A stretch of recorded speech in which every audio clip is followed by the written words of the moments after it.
Hello guys, welcome to bad story. நம்ம சேனல்ல adult movies and web series மட்டும் தாங்க பார்த்துட்டு இருக்கோம். அந்த வரிசையில நம்ம இன்னைக்கு என்ன பார்க்க போறோம்னா, டிஜி மூவி பிளக்ஸ் பிரசன்ட்ல வெளிவந்த பாபுஜி கர் பே ஹை அப்படின்னு சொல்லிட்டு ஒரு செம்மையான வெப் சீரிஸ் தாங்க பார்க்க போறோம். அது மட்டும் இல்ல, இந்த வெப் சீரிஸை நீங்க முழுசா பார்க்கணும்னு ஆசைப்பட்டீங்கன்னா இந்த வீடியோக்கு ஒரு லைக் போட்டுட்டு சப்ஸ்கிரைப் பண்ணிட்டு கமெண்ட் செக்ஷன்ல லிங்க்னு டைப் பண்ணுங்க. உங்களுக்கான லிங்கை நான் கண்டிப்பா கொடுப்பேன். சரி, ஓகே காய்ஸ், இது வரைக்கும் நம்ம சேனலை நீங்க சப்ஸ்கிரைப் பண்ணீங்க, அந்த பெல் பட்டன் ஆல் வைங்க. அப்பதான் நான் போற வீடியோஸ்ல உங்களுக்கு நோட்டிபிகேஷன்ல காட்டும். வாங்க गाइस, நம்ம வீடியோக்குள்ள போலாம். நம்ம வெப் சீரிஸோட ஸ்டார்டிங் சீன்ல ஒரு நைட் டைம்ல வீட்டு வாசல்ல தாங்க காட்டுறாங்க. அங்க ஒருத்தர் பார்த்தனா கையில ஒரு குச்சி வச்சுட்டு உட்காந்துட்டு அவரு ஒரு செடி மேல ஒண்ணுக்கு போயிட்டே இருக்கும்போது திடீர்னு பின்னாடி ஒருத்தர் நடந்து போறாரு. என்னடா சத்தம் கேக்குதுன்னு சொல்லி வெளியேட்டி பார்த்தா இவர் ஒண்ணுக்கு போறத பார்த்தோன்னே அவர் டென்ஷன் ஆயிட்டு, பாபுஜி நீங்க என்ன பண்றீங்க? எல்லா இடத்துலயும் இப்படிதான் ஒண்ணுக்கு உட்காந்து இருப்பீங்களா? என்ன கூப்பிட்டு இருந்தா உங்களை பாத்ரூம் கொண்டு போய் விட்டுருப்பான் இல்லையா? நைட்ல தான் உங்களுக்கு கண்ணு தெரியலன்னா எங்களை கூப்பிட வேண்டியது தானே, எங்களையும் ஏன் அப்படி கஷ்டப்படுத்திட்டு இருக்கீங்க அப்படின்னு இவர் கேட்கும்போது அதுக்கு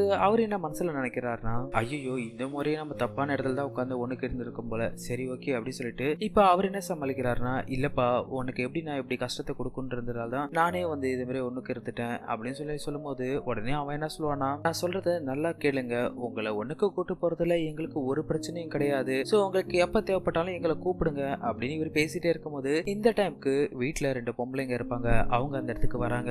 வந்தவங்கள ஒருத்தவங்க என்ன பண்ணாங்கன்னா, சரி வாங்க மாமா நான் உங்களை கூப்பிட்டு போறேன் அப்படின்னு சொல்லிட்டு அவருடைய கையை பிடிச்சி உள்ள கூப்பிட்டு போகும்போது இந்த கண்ணு தெரியாதவன் என்ன பண்ணுவானா, அவளுடைய முதுகு போட்டு தடவிட்டு இருப்பான். இப்படியே இவரு அவளுக்கு நல்ல முதுகு தடவிட்டே இருக்கும் போது இப்ப பின்னாடி இருந்த அந்த பொண்ணு என்ன சொல்லுதுன்னா, ஆஹா பாபுஜிக்கு வயசு தான் ஆயிடுச்சு தவிர அவரோட தடி இன்னும் ஸ்ட்ராங்கா தான் இருக்கு, டெய்லி இந்த பொண்ணை போட்டு வேற லெவல்ல மேட்டர் பண்றாரு போல, நம்மளுக்கு கண்டிப்பா ஒரு வாய்ப்பு கிடைக்கும், அப்ப அவரை போட்டு நாமளும் செய்யலாம் அப்படின்னு இவன் மனசுல நினைச்சிட்டே இருக்கும்போது இப்ப இந்த பொண்ணு என்ன பண்ணோம்னா அந்த பாபுஜி கூப்பிட்டு உள்ள போயிடுறா. உடனே இவன் என்ன பண்ணோம்னா அந்த இடத்துக்கு போயிட்டு, ஏன் நீங்க டென்ஷன் ஆவறீங்க, போங்க உள்ள போயிட்டு நீங்க ரெஸ்ட் எடுங்க அப்படின்னு அவங்க ஹஸ்பண்ட உள்ள அனுப்பி வச்சதுக்கு அப்புறம் இந்த சீன் அப்படியே கட் பண்ணிட்டு இப்ப அடுத்த சீன் தாங்க காட்டுறாங்க. இந்த ராணி என்ன பண்ணுவானா, அவரை கை தாங்கால உள்ள கூட்டு வருவா இல்லையா? இப்படி உள்ள கூட்டு வரும்போது இந்த ராணி என்ன சொல்லணும்னா, மாமா உங்களுக்கு எது தேவையானாலும் என்ன ஹெல்ப்பா இருந்தாலும் இதுக்கப்புறம் நீங்க என்ன மட்டும் கூப்பிடுங்க, உங்களுக்கு எதுவா இருந்தாலும் நான் பண்றேன் அப்படின்னு சொல்லும் போது அதுக்கு அந்த மாமனார் என்ன சொல்றாருன்னா, இல்ல ராணி அவன் சொல்றான் இல்லையா எனக்கு ஹெல்ப்புக்கு கூப்பிடவே இல்லைன்னு, நான் அவனை என்ன கூப்பிட்டாலும் அவன் என்ன கண்டிக்கவே மாட்டான், ஆனா இங்க வந்து இவ்வளவு சீன் போட்டுட்டு இருக்கான் அப்படின்னு சொல்லிட்டு இப்ப இவங்க 2 பேர் பேசிட்டு வந்து பெட்ரூம்ல உட்காரும் போது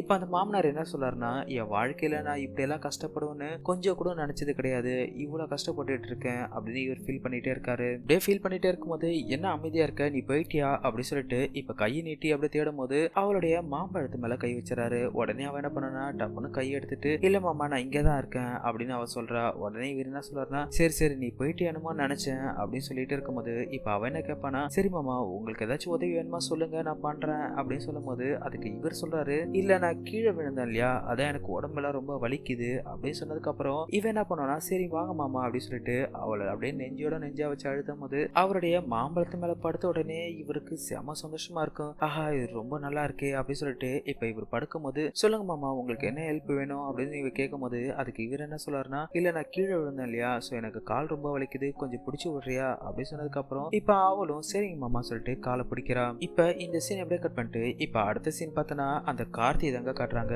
அவன் என்ன பண்ணுவானா, அவனோட பெட்ரூம்ல உட்காந்துட்டு இருக்கும்போது அந்த இடத்துக்கு அவன் வைஃப் வரா. வந்தவன் என்ன சொல்றானா, நீங்க கவலைப்படுறத நிப்பாட்டுங்க, நான் நாளைக்கு ராணி கிட்ட சொல்லி அவரை நல்லபடியா பாத்துக்க சொல்றேன் அப்படின்னு இவ சொன்னதுக்கு அப்புறம் அவரு கொஞ்சம் சாந்தம் அடைகிறாரு. இப்ப சாந்தமானதுக்கு அப்புறம் இவங்க என்ன பண்றாங்கன்னா பொறுமையா எழுந்து போயிட்டு அவங்களுடைய பெட்ரூம் கதவை சாத்திட்டு வந்து அவருடைய பக்கத்துல உட்கார்றாங்க. உட்காந்து அவங்க என்ன பண்றானா, பாபுஜி உங்களுடைய காலை நீட்டுங்க, நான் வேணா உங்க காலை பிடிச்சி விடுறேன் அப்படின்னு சொன்னதுக்கு அப்புறம் அதுக்கு அவர் என்ன சொல்றாருன்னா, ஏண்டி சுனிதா உனக்கு நைட் ஆனா கண்ணு தெரியாதமா போயிடுமா அப்படி சொல்லி கேட்டதுக்கு அப்புறம் அதுக்கு அவ என்ன சொல்லுவானா, நான் ஒன்னும் சுனிதா கிடையாது, நான் வந்து ராணி, பாபுஜியோட ராணி, அதாவது இவங்க 2 பேரும் அந்த வயசான கேரக்டர் மாதிரி ஸ்கிரீன் பிளே பண்ண போறாங்களாம், அதுதான் இவங்க நாசுக்கா சொல்றாங்க.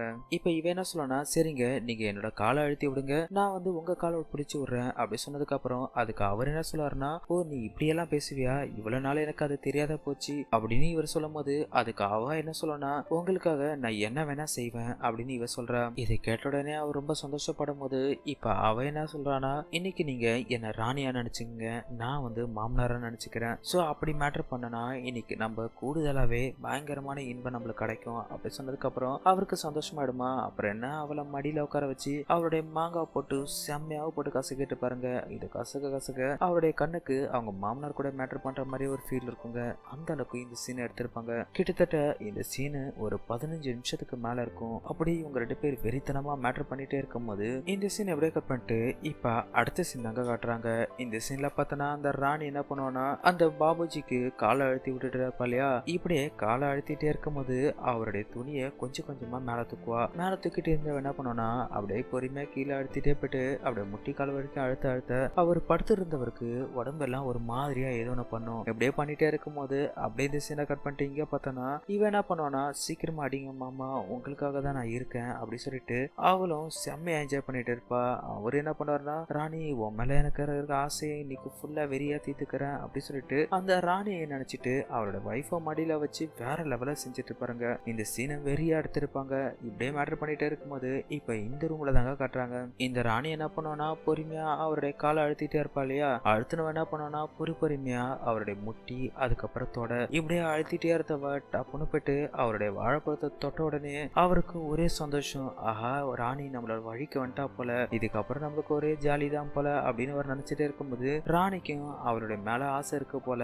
இப்படியே பொறுமையா அவருடைய பனானா தொட்டவ அவரு செம்மையா ஊசி பெத்தின உடனே அவருக்கு சந்தோஷமானதுக்கு அப்புறம் இப்ப ராணி என்ன பண்ணனா, பொறுமையா அவர் மேல சாயிரா. அவர் மேல சாஞ்சிட்டு அவருடைய பனானாவை பிடிச்சிட்டு அவரை செம்மையாவே கிஸ் பண்ணும் போது அவர் என்ன பண்ணுவார்னா, ராணியோட மாம்பழத்தை கூட செம்மையாவே விளையாட ஆரம்பிப்பாரு. இந்த சீன்ஸ் வெறியா எடுத்திருப்பாங்க.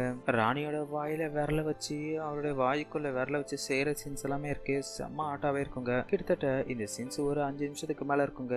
இப்படியே அவளை செஞ்சுட்டே இருக்கும் போது இந்த எபிசோட முடிச்சிருப்பாங்க. கூடிய சீக்கிரத்துல இதனோட அடுத்த வீடியோ வந்துச்சுன்னா நம்ம இந்த சேனல்ல பார்த்துலாம். இதுக்கப்புறம் நம்மளோட எல்லா சேனல்லையும் வீடியோ போட நான் முயற்சி பண்றேன். ஸோ நீங்க இந்த வீடியோ பார்க்கணும்னு ஆசைப்பட்டீங்கன்னா இந்த வீடியோக்கு ஒரு லைக்கை போட்டு ஒரு கமெண்ட் பண்ணுங்க. கண்டிப்பா இதனோட வீடியோட லிங்கை நான் உங்களுக்கு கொடுக்குறேன். சரி ஓகே கைஸ், உங்களுக்கு வேற ஏதாச்சும் வெப் சீரிஸ் பார்க்கணும்னு ஆசைப்பட்டீங்கன்னா அதனுடைய நேமை மட்டும் நம்மளுடைய கமெண்ட் செக்ஷன்ல கமெண்ட் பண்ணுங்க. கண்டிப்பா அது நான் உங்களுக்காக போடுறேன். உங்களுக்கு இந்த வீடியோ பார்க்கணும்னு ஆசைப்பட்டீங்கன்னா இந்த வீடியோ கீழே ஒரு லைக்கை போட்டுட்டு லிங்க்னு கமெண்ட் பண்ணுங்க. கண்டிப்பா உங்களுக்காக அந்த லிங்க் நான் கொடுப்பேன். நாளைக்கு வீடியோ பேட் ஸ்டோரி 2.0 வரும். ஸோ அந்த சேனலையும் சப்ஸ்கிரைப் பண்ணி வச்சுங்க. சரி ஓகே கைஸ், இது தொடர்ந்து வருது. நான் உங்கள் மிஸ்டர் பிஜே. Thank you guys.